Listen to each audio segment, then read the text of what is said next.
You're listening to the Spit Take Podcast with Adam, Alex, and Stef. Welcome, guys. It is Tuesday night again. Let's fucking go. All right. We got lots to talk about tonight. We're going to jump into some sequels that should have been made, but were not, and we got robbed of. But before that, we'll talk about some of the things going on in the pop culture world, in our world, whatever.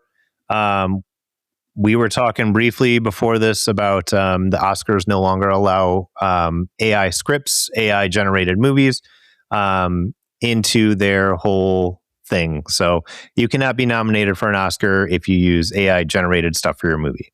And Adam took the robot side of everything, and he for one welcomes our new AI overlords.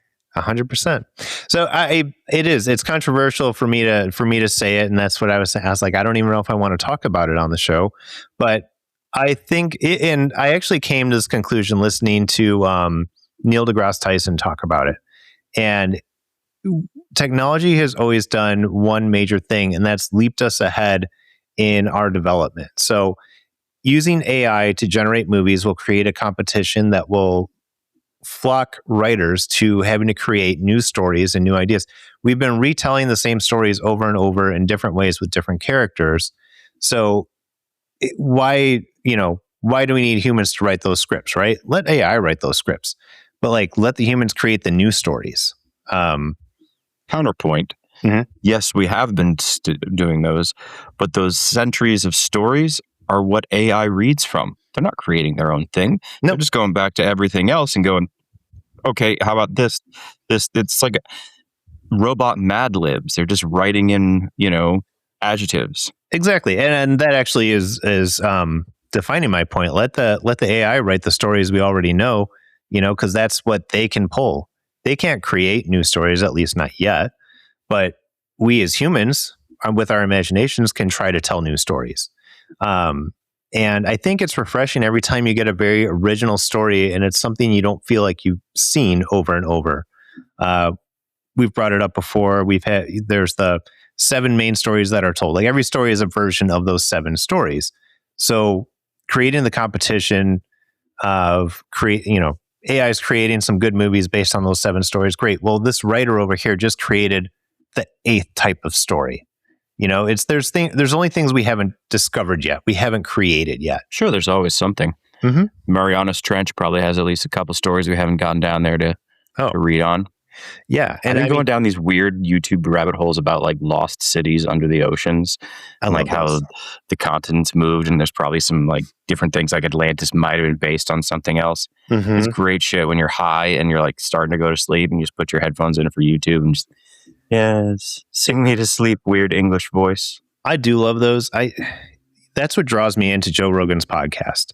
I'm not there for the politics or anything, but when they're telling the stories about the aliens building pyramids and shit like that, I'm on board. I want to watch that.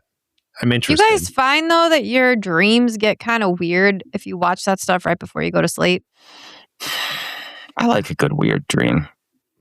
My life is boring sometimes. I'll take a good weird dream. I love serial killer documentaries and, cults and everything like that. So I've noticed when I go to sleep, I have these dreams that are so vivid. I'm living what's going on. I had one the other night and I could not wake up. I thought I was in one of these serial killer documentaries. I was not the serial killer, by the way, but I was stalked by one. And I thought to myself, maybe I should stop watching these before I go right to sleep. Maybe I should switch to some sort of Disney movie so I can be in a musical in my dreams. That would be ideal. I would love to live in a musical. Yeah. Yeah. Was it Mitch Hedberg said one time? He said, dreams in movies are so funny because they're always a plot point. They're always trying to progress the movie along. When I have a dream, it's me building a go-kart with my old landlord. Yeah. Do you guys have a particular house? Because obviously you grew up together. Mm-hmm. Did you always live in the same house growing up? Yeah. No. Since I was 6. So I don't count anything before that. We moved when I was 8. Do you have dreams and you have past dreams of one house over another that you yes. Your brain creates as home? Yes. Mm-hmm. My Schaumburg house, actually, when I get scared at night, I have this visual of our Christmas tree in the front window in our house in Schaumburg, and that's my calming. And it's very strange. I don't know why it's that. I think there's a picture of it from a long, long time ago, and it calms me down, and then it kind of transports me back there.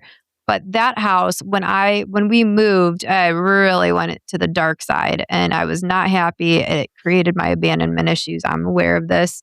But let's unpack that. Yeah, it's fine. Tell me more. What's funny is that I looked up this house on the MLS yesterday actually. I wanted to see if it was as magical in my mind as it was on the page. Spoiler alert, it was not. The pictures looked horrible. I'm pretty sure they didn't update it from the time that we lived there. But the lilac bush was still there that we planted for my dad. Or no, it was the crab apple tree, right? That's what we planted, I think. It was a tree that we planted for my dad for Father's Day. I don't remember any of that. It's probably before your time. It was in my glory days of being the only child. The salad days of Stef. Yeah. Before you fucking came along with your Superman goatee. Ruined everything. Second child. Tried to take him out. Didn't work. Second child's the best child. No, I was the second child, so I agree with that. Yeah. But yes, that home, that original house is what I called, or I think of as like the home, my safe place. Mm-hmm. Also, though, our home that our parents still own is extremely haunted. So that's somebody called Patty. Yeah. Let's get her on here. Yeah, I'm that way. We had the house that I grew up in Granbury, I will still have dreams about. But my parents have lived, or until they moved up here, they lived in the one after I got out of high school for like 20 years, 25, 6 years. So shit, lived there longer than the other one. But like that one just has these visceral memories to me. Like I'll still have dreams of sitting on this incredibly steep driveway that we had with just all my friends, going to the soda fridge in the garage and sitting there and talking about who the cutest girls were. Yeah. I remember our old house. I remember the layout of it. I remember the exact layout.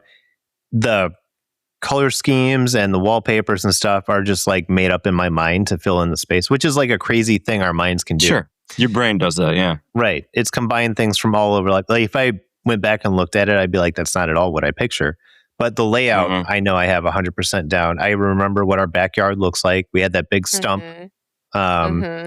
Yeah, where I had our swing set, it had blue and red stripes and on silver. Like it's weird. Like I remember all that, and I couldn't have been more than 4 or 5 years old. So you were a prodigy at memorizing things, dude. I have a terrible memory now. Can't remember anything. That is terrible news for this podcast. Yes, it's like half of what we talk about is like the Chris Farley show. Remember this? Remember this movie? That's the only thing. That's the only thing I ever retained. Pop culture. That's why we're here. It's all I can ever think about. It's how I relate everything in my life. Yeah. So what else is in the news today? Pop culture. What else we got? Oh, the Evil Dead Burn full trailer release. It's like 2.5 minutes of just insanity and gore. It's awesome. Nice. Yeah, I'm ready for that movie. So ready for it. July 10th, I believe it comes out. So I'll have to see it after I get back from Missouri. But Missouri, it looks creepy as hell, and like they didn't hold back. So I'm kind of excited for it. It reminds me a lot of, it's very reminiscent of Evil Dead Rise that came out a couple years ago.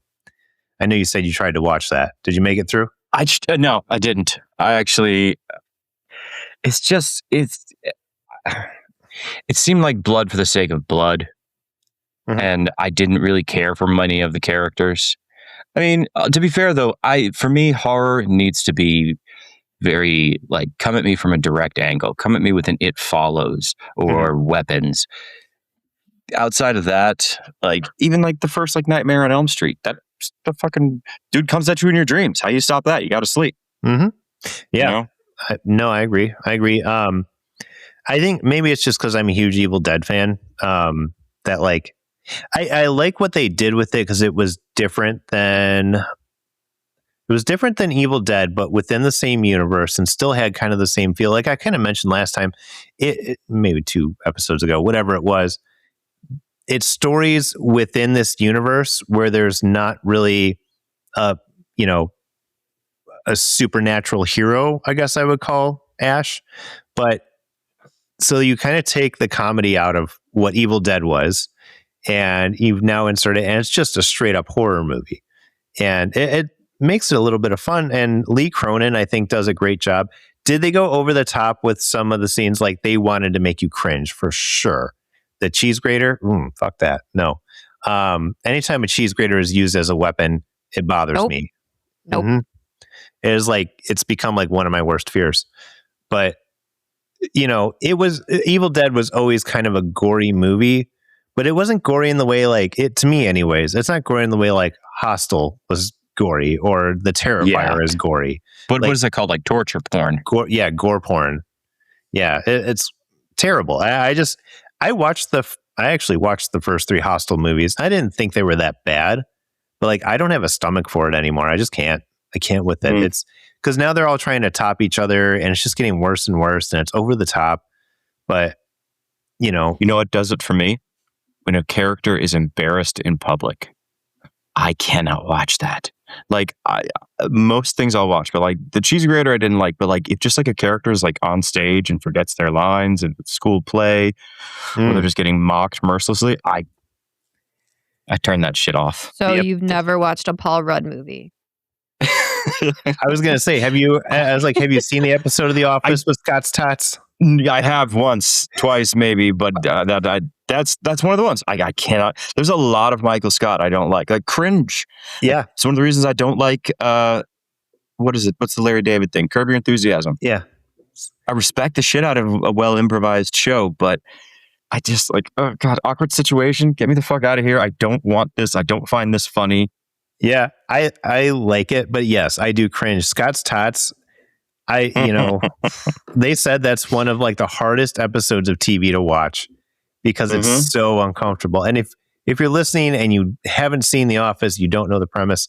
Basically, Michael Scott promised all these inner city kids that he would pay for their college when they graduated high school. If they graduated high school and everything, and he shows up and he forgot he made that promise, and they were all graduating and all thought he was going to pay for their college, and he has to basically tell them, I can't do that for you. And it's the most awkward thing you've ever seen in your life. It is so beautifully acted by Steve Carell, though, and the entire cast. It was intended to make you feel very uncomfortable, and it achieved its job. There were many moments in that show. I think The Office, to me, The Office is one of the greatest shows ever made. I love The Office. And we've said before, it probably would not hold up in today's world if it were created, but maybe it would, because everyone's kind of you know what, just fuck it, let's let it go. But there were so many moments watching Michael Scott as his character, and you're like, oh, you don't do that, please make it stop, please make it stop. Yeah. But that was the beauty of the show, right? You're like, yeah, it's like the train wreck, you got to keep watching. But you also knew where his heart was. Yes. Shitty people that do cringy, bad things don't hold up. Right. Good people that do them, you're like, okay, well, there was the time, and they were silly, and they were swinging for the fences. Like Something About Mary. You watch that movie nowadays, and you're just like, good God, they're going hard on the mentally handicapped kid. But you also are like, oh, well, that kid was the fucking hero. He was the one hero who let Mary know that Ben Stiller was good. He went hard, and he just played it. He was not made fun of. The only people that made fun of him were the obvious villains. Well, and the first season of The Office is incredibly different than the rest of The Office, because they had kind of planned him to be like this kind of asshole boss. But that was the Ricky Gervais character. Right. And then season 2, they turned it all around, and he was just kind of this incompetent boss with a heart of gold. He always had good intentions. And you can tell the feeling that you get watching season 1 and then watching season 2 is different. Like you said, I don't want to say he was a villain in the first one, but he wasn't that good guy that you kind of cared about and felt for. Yeah. And so the things he did didn't bother you. You were just he was unsympathetic. Yes. Yeah. And I mean, show has so many great moments and that make you feel. And there's times where you're like, you want to cry for the guy. Sure.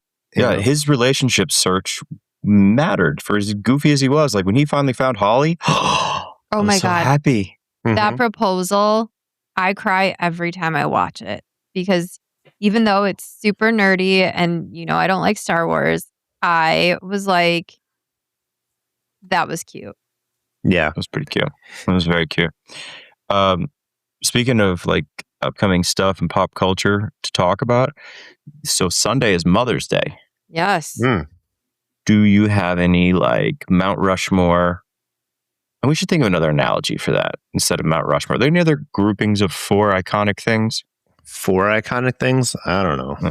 See, this is the problem. I'll start on a tangent and then I'll get off on a side tangent. Ooh, the 4 horsemen of that? Okay. I like it. I feel like that would be the bad movies, though, right? Yeah, that's like an apocalypse. It'd be like the bad movies. Okay, all right. Like, what are the 4 worst movies? Is like that. We'll stick with Rushmore. Well, what's your Rushmore? To be continued. We're going to put it in a little thing, marking a clip. We will figure this out. We will. Mom movies. Oh, mom movies. Oh, Stepmom. Stepmom. Julia Roberts. That's one that I cry at every time. Julia Roberts, Susan Sarandon, and like their whole relationship. And when Susan Sarandon was, going through her stuff and she was like, just take care of my babies. And she made the little blanket and like you could see them coming together. That was very touching because it was almost like she was passing the torch. And Julia Roberts was like, no, I don't want it. I want you to stay here. And in the beginning, they start off as like enemies. Mm-hmm. And then they just build that relationship. She's like, I have to come to terms that you're going to be the mom. So I'm going to teach you everything I know. So yeah, that one. See, I'm like kind of tearing up thinking about it. Cry it out. Adam, you got one? Aliens. What? Okay, I can't argue with it. No. Sigourney Weaver takes on the maternal role for Newt. Yep, she takes on the maternal role for Newt. She's basically her adopted daughter. They fucked it all up in Alien 3, but another story for another time. But in Aliens, she takes this kid and she, who's been surviving with literal monsters running around, trying to find her and eat her. And she like takes her in. She saves her life multiple times.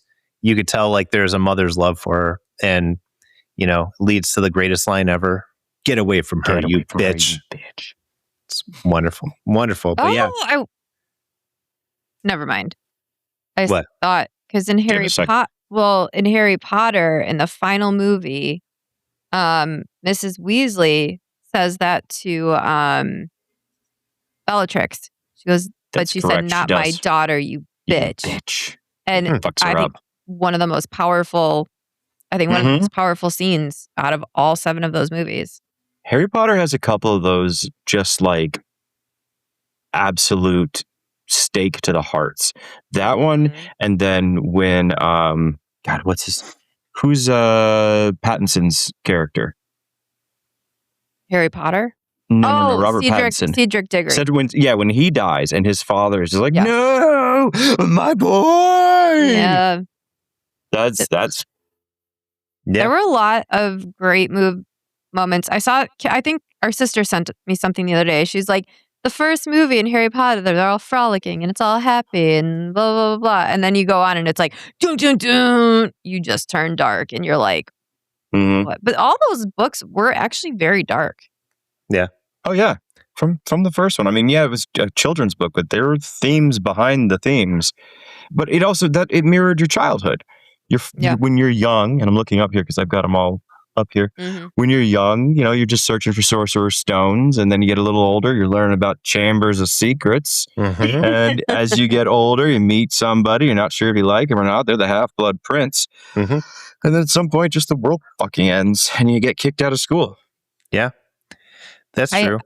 I'm very excited to see what they do for the series because they're going to be more true to the books because a lot of the books were left out. Adam, I don't think you've even watched Harry Potter, right? I haven't watched it. I haven't read the books. Yeah. I know that face, Alex. It's surprising. I know. I don't like it. I don't like what you just said to me. It's a blind spot. We share so much. I know. It's a huge blind spot for me. Did you know, though, that those books are a ripoff off a Neil Gaiman book? Oh, God. Here we go. Which one? I'm trying to remember the name of it, but the cover is basically the same, except that instead of riding a broom, he's riding a skateboard, but there's still an owl that takes him away to a wizard school. And it was written years before Harry Potter was written. I'll send you a picture of it. You'll see it, and it's crazy. All right. Don't send him down that rabbit hole. We went over this before. Yep. You guys, back to mothers. Yeah. Yes. What's your movie? Speaking of mothers, I just got off of yours. What's your movie? What's your mom The movie? Family Stone. Oh, Okay. yes. Diane Keaton. Mm-hmm. Yep. You know, speaking of that movie, first of all, Family Stone's brilliant. I love it. It's beautiful. It's tonally all over the place Yes. because it's silly comedy. Sarah Jessica Parker's a goofball fish out of water. It's heartwarming family, and then it's just kind of like sad drama. Yeah. But in the most beautiful way. Mm-hmm. I saw something today. We're considering a sequel for The Family Stone. Oh. Mm-hmm. Interesting. Now, Sarah Jessica No idea. Parker, horrible in that movie. I hated her. She made me cringe. So the way she added her attitude, or the way she dressed. I think the attitude of, like, I know she was trying to fit in, but she was this New Yorker coming in, and like the rest of the family is just like super chill, and she's like trying to do too much. And I get it. Like, she's weird. But then her calling her sister. So this is where I'm confused with the Family Stone, right? So she's banging Everett, then falls for the brother. Very charming brother. And then Everett falls for her sister, and she's banging the brother. It's like, so Sarah Jessica Parker had both brothers, and both brothers had her. But then the one's dating the sister. So I don't know. It just, incest is not the best. No. Yeah, it's a good movie, and Diane Keaton's fucking brilliant. R.I.P. I know. Yeah. Craig T. Nelson is the father. Yeah. Yep. That was a solid movie. Honorable mention goes to Freaky Friday. Oh, yeah. That's a great movie. Good one. I'll allow for both of them. I still have not seen the third one. yeah.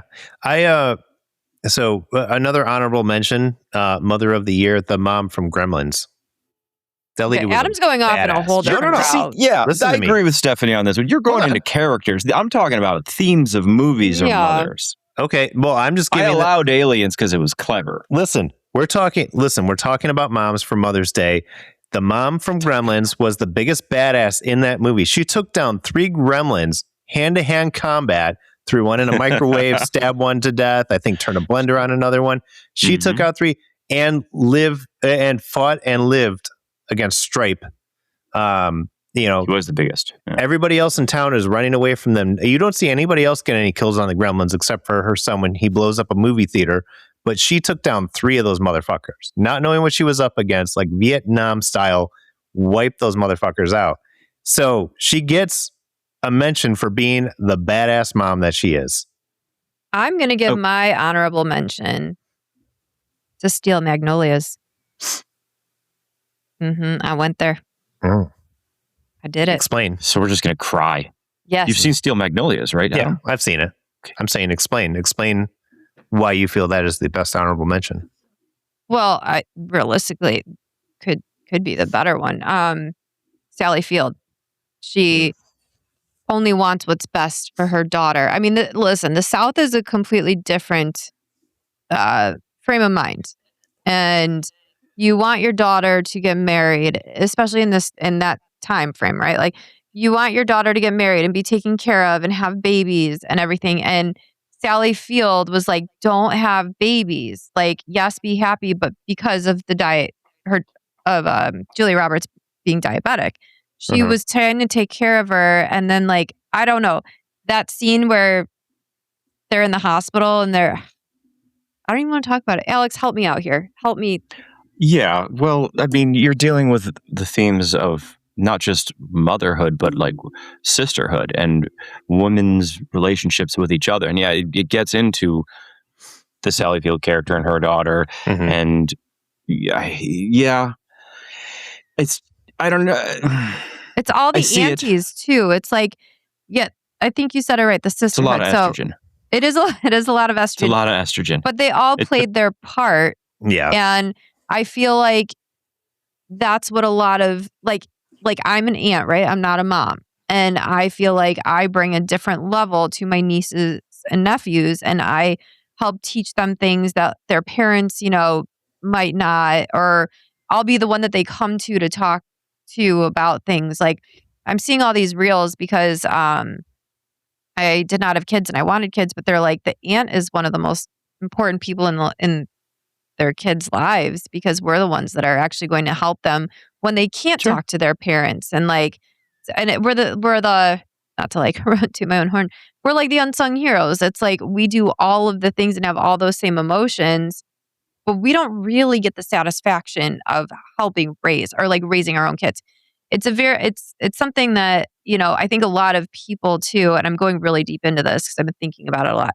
I think it's something that a lot of people don't recognize is those of us who were not able to have kids, but we're still there for everybody else's. And you don't get the recognition. You don't get the thanks. And we don't want that, but it's something that people forget about. So I feel like that's something. I agree with you. Yeah, no, I agree with you. And it's a very important part that you play. I know my daughter, when she loves to listen to this podcast, and she calls it the Adam and Steffi show. She's like, Alex. She fucking hates me. She's acknowledged. What's your daughter's name? Reagan. Listen, I'm cool. I know I'm not your cool Aunt Steph. You're not going to grow up and ask me what jeans to wear, but I'm cool. I've read Harry Potter. Fucking dad hasn't. Okay. Leave that part out. She's recognized that you exist on the show, though. She's like, oh, which one? She's like, is that Alex? I'm like, yeah, that's Alex. So she's recognized you on the show now. I'm moving up in the ranks. So yeah, but there was an episode that me and you just did, Alex. Steph wasn't on it. And Superman episode. It was a good one. Right. And we started listening to it, and she went, she's like, where's Aunt Steffi? And I said, well, she wasn't on this episode. And she was like, oh, I don't want to listen anymore. I'm like, okay. Reagan, my little pumpkin, I love you more and more every day. Rude. Yeah. Rude. I hope she hears that. Speaking of things that show up when you don't expect them, sequels. Yes. Let's talk sequels. Who wants to go first? Segue. I'll let you guys go. I just had a long diatribe about my shortcomings. So go for it. You know what? I've got a few that I would like to talk about. I'll go first. Throw one against the wall. I want to talk about the sequel that was talked about but never done because the actors aged out, and that was the Vega brothers from Quentin Tarantino. So Vincent Vega from Pulp Fiction, and which one was he? Talking about Michael Madsen? Michael Madsen's character. I can't remember his name, but him and Vincent Vega, they're brothers in the Tarantino universe. And Tarantino always wanted to do a movie with the two of them where it was their life as bank robbers. It would technically be. Was he Vic in Reservoir Dogs? He could, maybe. I forget exactly who he was, but in any case, I'll have to look it up later. This is why we need a producer, someone on the sidelines to be typing. Jamie, look it up. Reagan, Aunt Steffi needs an answer. Yeah. So, but Tarantino always wanted to do it about like them basically. He was going to make it a heist movie, and the two of them were at the center of it as kind of the sociopaths that they are. And it would have been so good, but I mean, he talked about it years and years later, and he's like, well, everybody's too old now. He's like, to try to make everybody look young was too much. And unfortunately, Michael Madsen passed away several years ago. So, there's not really a way for them to do that, but it was such an interesting idea. I would have watched it. I would have loved it. And it would have just been, I thought it would be fun. And I'm kind of disappointed that we never got to see that. That's a good one. Mm-hmm. That's a good one. I like it. I've got a weird one. Oh, let's hear it. L.A. Confidential. They made a sequel. They did not. The Black Dahlia. That's not a sequel. It's just written by the same guy, isn't it? It's in the same universe. Doesn't have the same characters. But the Black Dahlia is based on real events. Yeah. Couple of characters crossed over, but the Black Dahlia was within the same universe as L.A. Confidential. No shiitake. I mushroom the other way. Come on. I'm sorry. I just ruined your whole one. I've never seen the Black Dahlia. I mean, I knew about it. Fantastic. I know the story and all that kind of stuff. I love that old school Hollywood. Did you see that Brad Pitt and actually that's even older Hollywood, doesn't matter. Yeah, but I love the noir. I loved LA Confidential, and I wanted to see because it's based on a big ass book with a bunch of stories, and they just took like 5 or 6 of them and built them into LA Confidential. I love when your Texas accent comes out every now and then. It's the eyes that do it to me. It's always the eyes. 5 or 6 of them. I got 5 on it. It's okay. Everyone tells me I have a Minnesota accent, so I didn't know LA Confidential was a book. I didn't know that. Mm-hmm. I want to say Elmore Leonard, and you're going to yell at me for my loud keystrokes, but kiss my chubby mustachioed ass. I'm going to LA Confidential until Reagan gets off her butt and helps us out. Right. Writer. I got a couple. James Elroy. Okay. Yeah. Yeah. No, I feel like I just ruined yours, and I apologize. I should have just let it go and told you afterwards. But what are we doing here? What are we doing? We're talking about shit. But yeah, no. Steph, what did you say? Watch Black Dahlia and Josh Hartnett. It's great. All right. Read the entire Harry Potter series, you fucking bastard. I'm not going to read it. I'll watch the movies. I'm excited to teach my niece and nephews about Harry Potter. I got them all for you right here, Bubba. I think Reagan is now at the age that she is ready and she loves witches as much as I do. So I think it's time. And I will take her for a night, and this is what we will do. How old is she? Did you say she's 5? That's way too young for Harry Potter. Not. You have to be at least Harry Potter's age to read it. I'm calling 11. I'm not having her read 12. It. I'm going to never watch the movies. No, that's different. Yeah. But no. Have her read it first. Do it the right way. Good luck getting that little ADD monster to sit and watch a movie with you. Adam, please be quiet. Steph and I are deciding how to raise your child. Yes. This is our lot in life, okay? Yeah, we ain't having kids. So you're going to raise yours. You're going to raise mine. Mm-hmm. Okay. Fair enough. Okay. And Auntie Steph will teach him some things. Uncle Alex teach him how to create a gravity bong. Hey kids, you know what knife hits are? You take these and you put them into the stovetop. Oh my God. You think AI is going to start selling drugs to our kids eventually? It's taking over every job. Sure, why not? The only logical path. I don't know how, but I don't know though. I mean, did AI create 22 Jump Street with the little tabs? Remember? That was all like computer generated, wasn't it? Like all the little drugs. They had the little tabs. You put them in your mouth, like kind of like acid. Yeah, remember? That's one of the fun scenes where they're going fucking nuts. Yeah. And he was having a bad trip. Sorry. We're just fucking... If this were a train track, we would be a spaghetti strike. What do you... Always. Yes. Go with your stuff. So the first one I'm going to talk about is Lizzie McGuire. Lizzie McGuire, the sequel. And I can't claim this idea necessarily. I was working at the bar on Friday, and one of our guests, Mari, she brought it up, and I said, that's a great idea. And she's like, yeah, you have Miss Ungermeyer take Lizzie's kids. Lizzie and Gordo met and had kids, and take Lizzie's kids to Germany, not Rome, where Lizzie fell in love and became a pop star overnight with her Italian boyfriend who was a liar. Guy. I didn't trust him from the get-go. Right from the beginning. No, but they did have a great song, and it's actually trending right now on Instagram. But anyway, have Miss Ungermeyer take Lizzie's kids to Germany, and let's just see what unfolds out there. You're not falling in love out there, I'll tell you what. Mm-hmm. But just kind of like, I'm picturing it in my head, and I'm just seeing her being like, 9, just yelling. German girls are beautiful. You got a lot of characters in Lizzie that I would like to have seen mature and see where they went. Yes. You know, yes. I know Hilary Duff was trying to get like a more modern Lizzie McGuire, right? Like reboot kind of thing, but they didn't go through.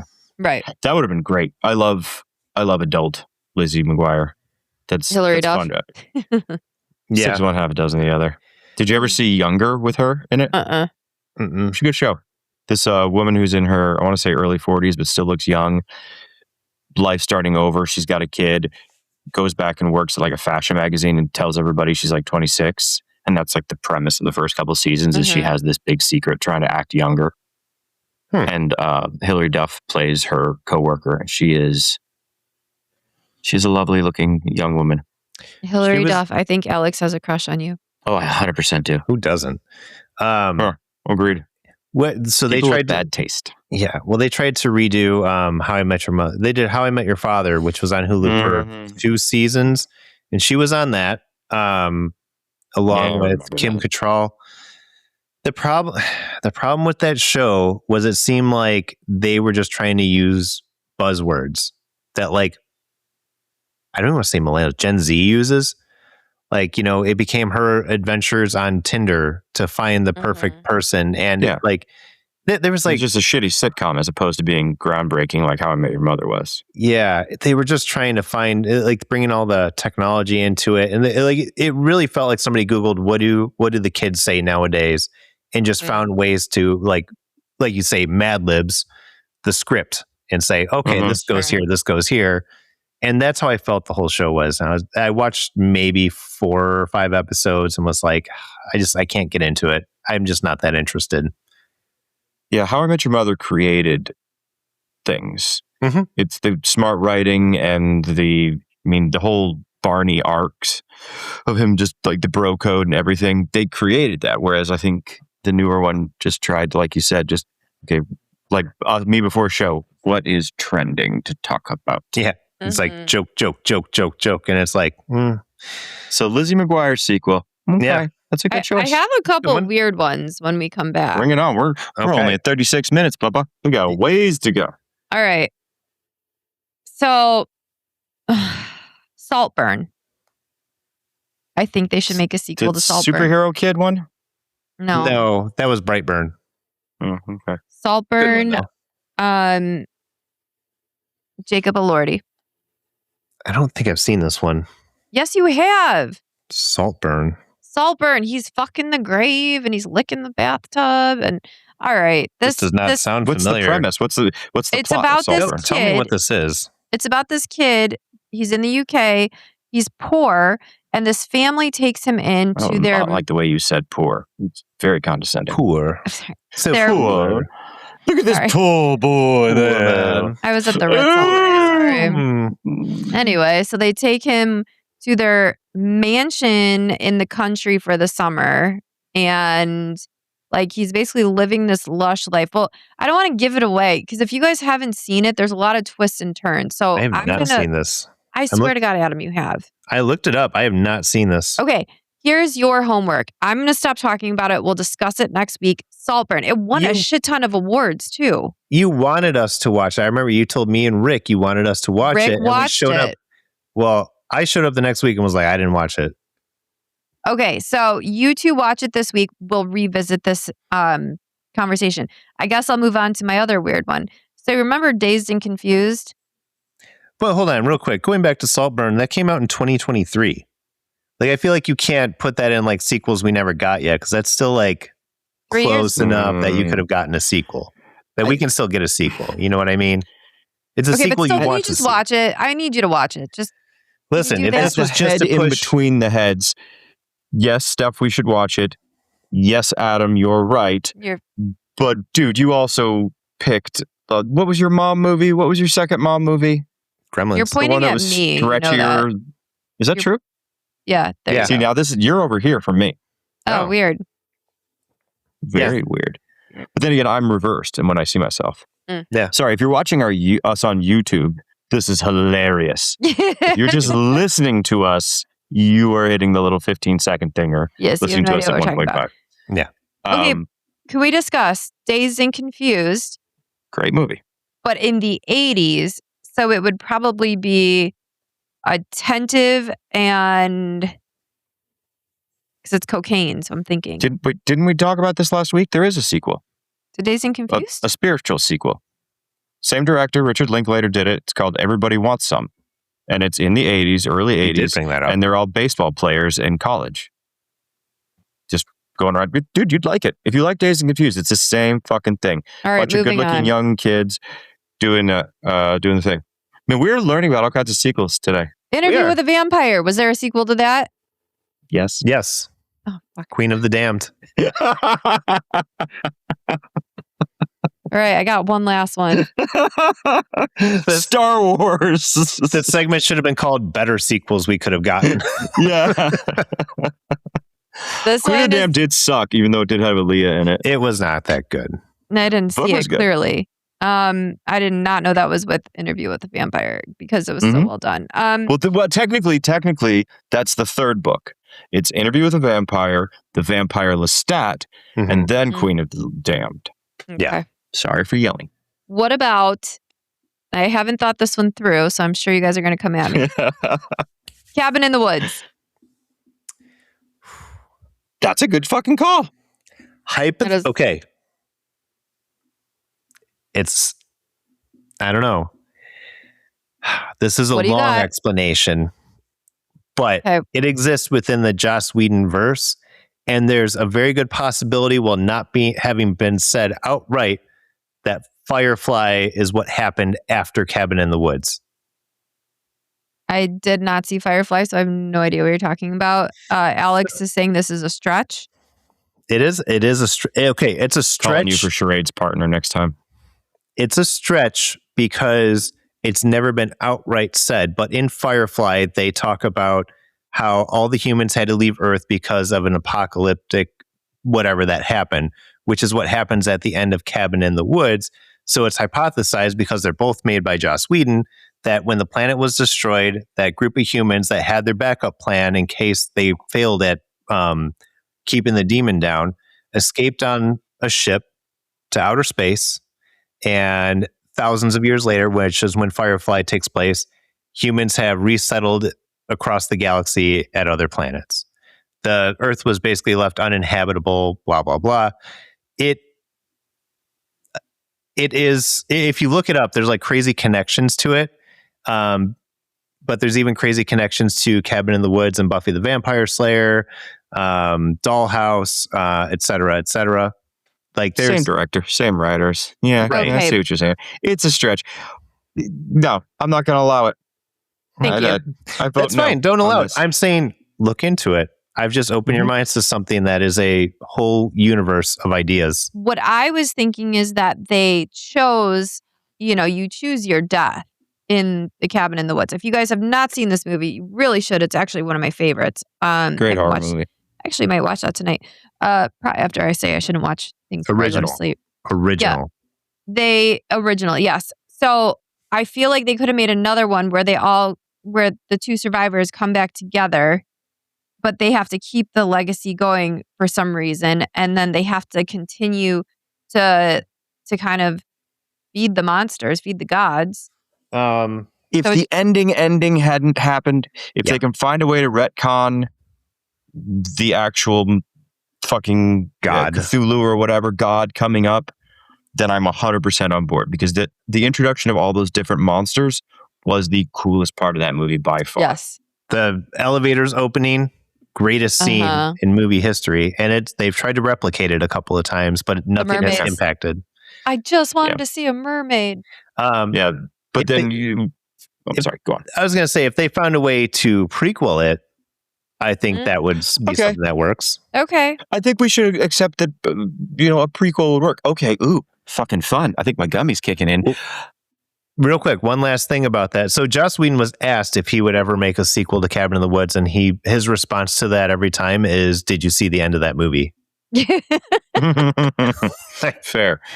Well, then that leads me to, will we accept for this exercise prequels or interquels? Like maybe there's a movie where something like Interstellar, there's a lot of shit that happened off screen in Interstellar. Okay. I could make a whole movie out of that. Happening at the same time is what you're saying. Yeah. Yeah. I think you could put that in there. Did you make Like up that a word, universe? interquels? Did you make that up? I mean, I guess I just kind of fucking hit Copyright. together. I like it. Right. That you're the smart ones here. You get the copyright, and we'll split the money 3 ways. Yeah. So you're talking like a universe within a universe. Mm-hmm. Yeah, or like, okay, so Dazed and Confused. Yes. the storyline follows all of those main characters as they're doing their thing. But there were ancillary characters that really only walked through a scene. Okay. Had a couple of lines.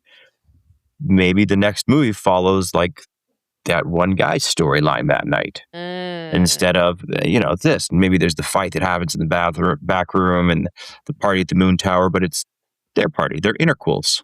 Yeah. Okay. So like super bad.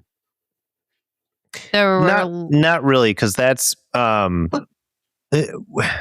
know exactly what you're saying, Alex. You're saying that like this character in the background who has nothing to do with this particular thing that's going on right now, but exists.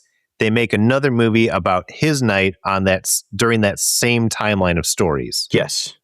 So, okay, I feel like this has been done a little bit more with like Love. I don't know who the director is. Love Actually, Mother's Day, Valentine's Day. Sure, that's an amalgam of different stories. Yeah, all and they all mixed come together. So that's called Like a Crash. Rashomon. That's called a Rashomon. That's fun. That's a fun word.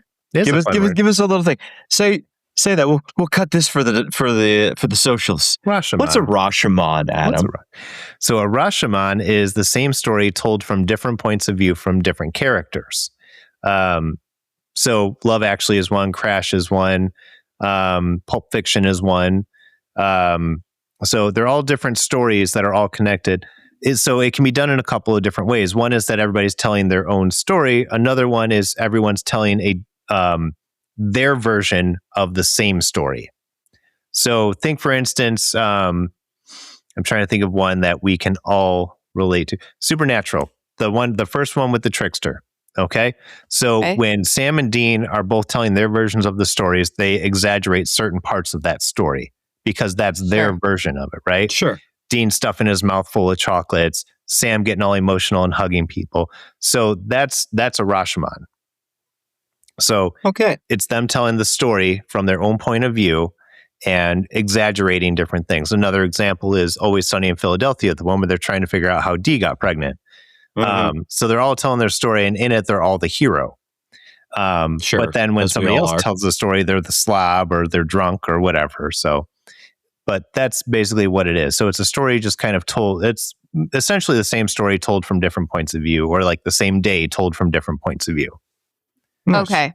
I get what you're saying. Okay. So if we can do an interquel or a prequel of anything, what would you like to know what happened before on? Oh, let's see. Last week on. I'm trying to think of like what kind of interquel I would like to see. I got one. Go. Driver. Never saw Not that. Driver. I'm sorry. Baby Driver. Baby Driver. Okay. I was like, I've seen I would Baby like Driver. I would like to see a little bit more about that character. Before because I feel like that movie changed that character. So give it to me like how he got to that point. Okay. I've got one, and I'm going to go back to Quentin Tarantino. I want to know about Steve Buscemi's, what happened to him after the bank heist, between the bank heist. It's an interquel. Yes. Nice. Between the bank heist and getting to the warehouse with Michael Madsen and I'm drawing a blank on his name, but Mr. Pink? Yes. So, yeah, well, Mr. Pink was Steve Buscemi. No, Mr. Brown was Steve Buscemi. But in any case, I would love to see that story because there's a good section of time after the bank heist and between when he shows up at the warehouse, and I want to know what happened to him in those times. Like, was there a giant police chase like looking for him? Was he hiding in a sewer? I want to see that story. He captured a cop. Yes. I want to see that story. What happened? So it's a solid one. Yeah. I don't like it. What about Mean Girls? About what was happening in the life of the teacher, the Tina Fey character? She was doing shit. And that character was probably pretty funny. She mentioned that she was going through a divorce. Tim Meadows was spitting a little game at her. So maybe there was that back and forth. She was a bartender. She was a bartender. Very good call. Yeah. Struggling to make ends meet. I mean, I like it. Yeah. I like it too. I'm surprised Tina Fey didn't do something like that. She's goddamn smart enough to do it. She is. She's brilliant. She's so talented. You know what? So I could see, baby. Funny. Lisa Kudrow in Neighbors. I want to know her story. Yes. Yes. I would love to know her story and how she got to that position, because she was one of the funniest parts of that movie, and she's only in it for a tiny bit. Adam, Wasn't Neighbors the one with Seth Rogen living next to Zac Efron? Yes. Yep. Who was Lisa Kudrow? She was the dean. And Adam and I, Adam and I, there was like one scene, I think we rewound it like probably 20 times in a row, no joke. So and funny. I just we were crying, hysterically laughing, couldn't breathe. I don't even remember what the scene was. It was, Dave Franco and Zac Efron are in there, and she's trying to talk to them, and she's like, well, you guys are both very handsome, so, that'll take you very far, but you need to get your education. And she says something to them, and Dave Franco's like, this is a real roller coaster of emotions right here. But then, like, they're sitting there, and she's like, yeah, and, I'm going to have to kick you out of school. They start lifting up their shirts to show her their abs, and they're just, like, leaning back like it's all casual. It was just a really funny scene. And just her kind of witty, sarcastic responses to them, like very dry responses. Mm-hmm. I would love to see a story of her just being the dean of that school. Yeah, actually, that would be, I would watch that 100%. I think that would be I like Lisa Kudrow. Is there a sequel coming up to The Comeback, or are they just showing that on HBO more? I don't know. I think they're doing it. I think they're doing a sequel to it. She was great in Time Bandits too. Mm-hmm. She's great in everything she does. She's awesome. She was in Easy A. Yeah, she was good in that. That's a great movie. I could do a sequel for Easy A. I'd be fine with that. Mm-hmm. As long as Emma Stone keeps in the same lightness and doesn't get all A24 on us. Yeah. So another sequel that I had in mind, and I had mentioned it in our text chat, Evolution should have gotten a sequel. I would have loved. A great movie. I would have loved to have seen a sequel, and it didn't do well, which is such a shame. It was the same. Basically everybody was the same that created Ghostbusters. Ivan Reitman, Dan Aykroyd, Harold Ramis, they were all a part of it. And the movie was fun. It had like 90s iconic actors. You had Dave Duchovny, you had Sean William Scott, you had Orlando Jones. And what is Orlando Jones doing nowadays? Because he was the it man for a while. He was fucking the bomb. I think he's one of those guys that's doing a lot of like superhero cartoons. He could be. He was good though. Like, and you just saw his range. Like, he started off as the 7-Up Yours guy. And then he did some comedy stuff, but then he did very serious stuff like Drumline. And you were like, man, like, this guy has some real talent. And I hope he makes a comeback, because he was awesome. And I loved everything he did. But the Evolution was a good movie. Yeah, Evolution was great. And I mean, I think we've discovered that caw and tookie don't work. It's so good. You've got sailboat eyes. They're going back and forth. Have you seen Evolution? No. It was a great movie. It's only for poor people, Adam. Yes, only poor people watch Dave. Also, you called him Dave Duchovny, like your friends. Yeah, that's Dave. Yeah, it's good old Dave Duchovny. Agent Mulder. Me and Dave. And that's another guy. Again, these were all like really great actors. I'm always upset that Sean William Scott doesn't get more work. He's done some really good movies. People always relate him back to American Pie, and that might be what hurts him. But like, sure. Did you see the movie? Iconic. Did you see the movie Goon? Oh my God, you knew where I was going with it. So good, such a great fucking movie. Then you got a solid Liev Schreiber, performance. Yeah. That's a good fucking movie. I liked him a whole lot. Well, it's okay. So we got to do it. Then what are the best ones tonight that we've picked out of sequels? Well, apparently all mine have been made, so I'm out. Just throw a bunch of shit at the wall. That's not true. You did have you. What were yours, Steph? Lizzie McGuire.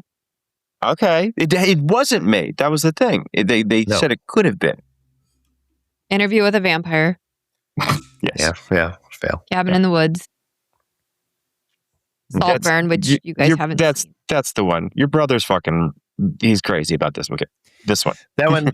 listen, that one, it is a stretch, and I've 100% admitted it, but I will send you the video of that connection. Send it to me. I do drugs and watch shit before I go to bed. Yeah. It'll take the place of the search for Atlantis. Yep. You know what would make me feel better is if you guys watch Saltburn and we discuss it next week, because I think it's really going to blow your minds. Is it free on a streaming service right now? I have no idea. Question. I have no idea. Probably. All right, I tell you what, I will watch Saltburn and Adam will also watch Saltburn if we create a reel out of you challenging us and you get an X number of likes or shares or loves. What do you want me to do? Everything What? Mostly. And could you also make us like a snacky and tuck us Make in? you a sandwich. Yeah. Make the meatloaf, Ma. Alex, I don't know what she's doing back there. Alex, I feel bad. You only had the one sequel and I ruined it. Did you have another one? It's one that you guys have never heard of. Robot Baby? Jocks. No, I have not heard of that. That is a super niche mid to early 90s, basically Pacific Rim without the monsters, not the kaiju. It's countries don't go to war anymore. They just create very large multi-story robots that fight each other. Yeah. And I always thought that was kind of a fun concept. All right. Well, I think we've gone through enough sequels and prequels and what do we call the interquels? Interquels, copyright. Interquels, copyright. But patent pending, motherfuckers. That's right. So make sure you let us know in the comments some of your favorite sequels that you would love to see be made. And that's going to do it for us this week. And we'll catch you next week. Later. Bye. Thanks for joining us. Hey, don't we have a guest next week? No. Do we? Oh, wait, yes, we do. We do have a guest next week. Do what? Promotion. Oh my! Wait, isn't this like it's the other scary guy? Did we confirm that? Did we not confirm that? Oh, I don't. Tune remember. in, check us out this week on Instagram and all those things, and find out if we know what the fuck we're doing next week. Yep. Bye. Bye.